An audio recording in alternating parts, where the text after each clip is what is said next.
Take a company like Diamond Trust Bank, a company which is a bank with 100 billion shillings in shareholders' funds or core capital.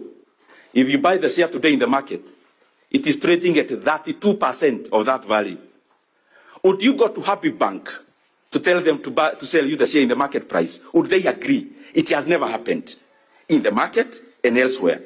Currently in the US, there is an ongoing bid of a company called Warner Brothers Discovery, the owner of CNN. But they are not selling in the market. There is a bid, and the final bid is two companies, one called Paramount and Netflix. Then, this jargon about the market, a sophisticated market like the US is seeing the value of in competitive bidding in a private company.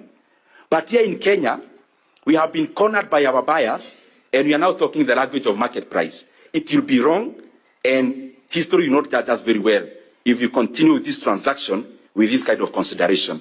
Second, I have already heard of that process. Chair, 6 billion shares we are selling with our population. It means the government is selling my 100 shares as did Nyoro. If you divide the shares we are selling, Chair, and you give Kenyans their share, everyone in this hall, because you are all Kenyans, today will be allocated 100 shares. So we must look at it that way. So my 100 shares, what is the process that has been taken for the buyer to be identified? What was the process?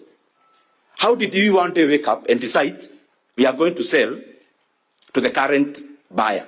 I will highlight just a few because I know there will be questions. Let me go to the next one.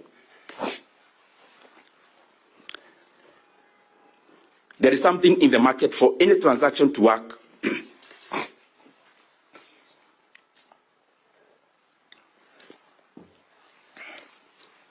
For any transaction to work efficiently, Chair, there is something called information symmetry. Now, we are selling our stake of 15% to a company who is already inside Safaricom, who are already having board members.